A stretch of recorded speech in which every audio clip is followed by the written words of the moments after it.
수녀원 밖에서 본 가톨릭, 수녀 원장 출신의 간증입니다. 저는 처음에 하나님의 진리에 대해 아무것도 모르면서 수녀원 문을 두드렸고, 수녀가 되기 위해 준비하는 기간 중 말씀 묵상과 기도 등의 수련을 통해 주님을 조금씩 알아가기 시작했습니다. 그분이 나를 사랑하셔서 나에게 생을 허락하셨으니 인생은 살만한 가치가 있을 것이라고 깨닫기 시작했습니다.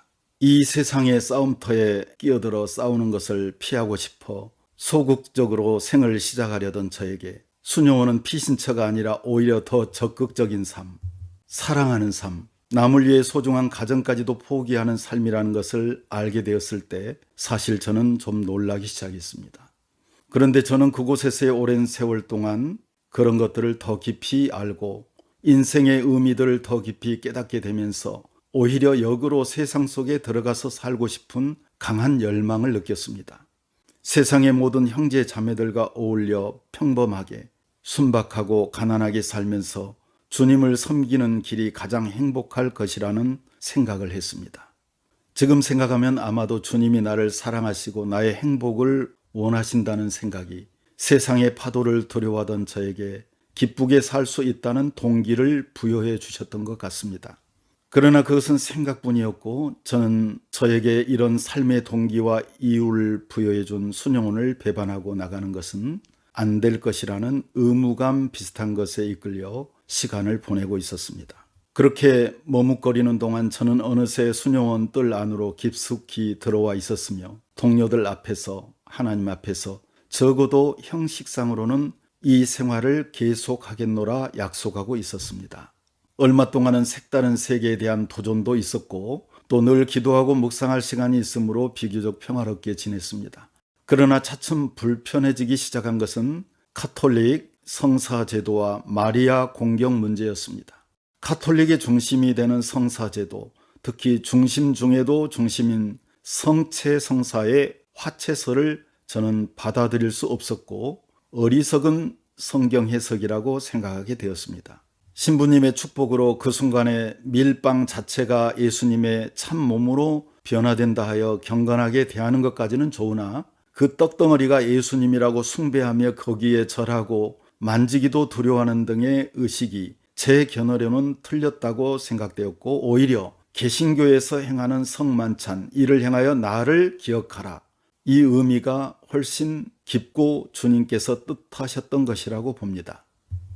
저는 신학자가 아니니 더 깊은 신학적인 해석은 모르겠습니다만 개신교 배경에서 자라난 저에게 또 하나의 큰 걸림돌은 마리아 숭배였는데 가톨릭에서는 숭배한다고 하지 않고 사랑하고 존경한다고 말은 하지만 이탈리아 같은 나라에서 마리아 축제 같은 날 행하는 거창한 행렬을 보고 있노라면 바른 지도와 가르침이 없을 때 민간신앙이 얼마나 잘못될 수 있는지를 깊이 생각하게 됩니다.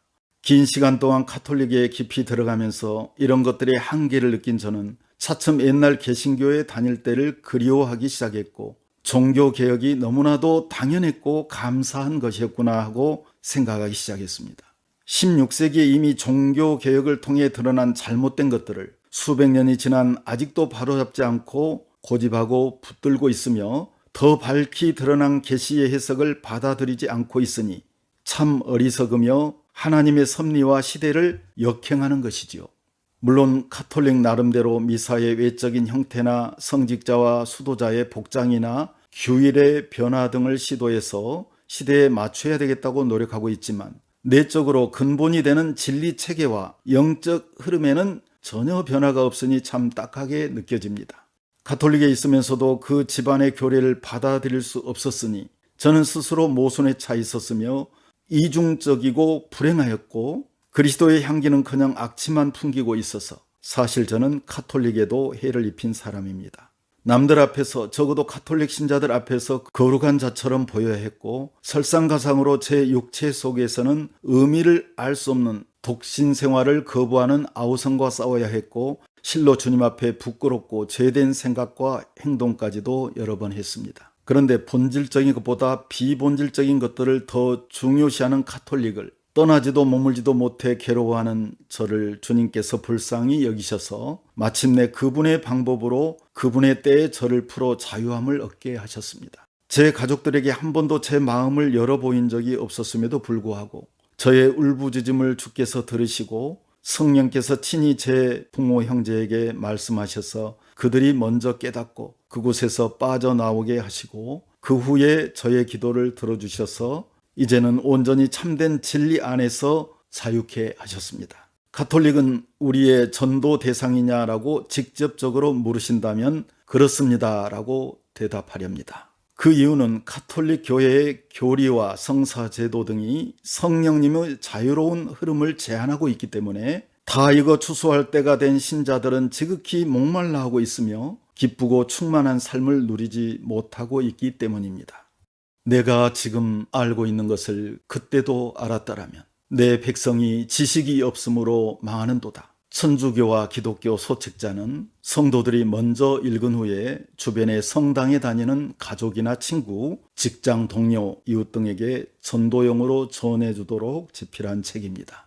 천주교와 기독교 차례는 1. 수녀원 밖에서 본 가톨릭, 2. 엄마가 딸에게 보낸 간곡한 마음의 편지, 3. 언니가 동생에게 보낸 편지, 4. 가려진 구원의 비밀, 5. 사탄의 대리자 교황, 6. 조상 제사 속에 감춰진 사탄의 함정.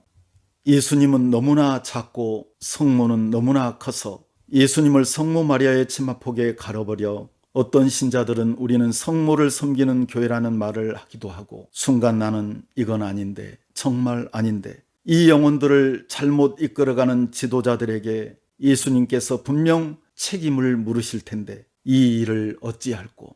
화 있을진저 외식하는 서기관들과 바리새인들이여, 너희는 천국문을 사람들 앞에서 닫고 너희도 들어가지 않고 들어가려 하는 자도 들어가지 못하게 하는도다.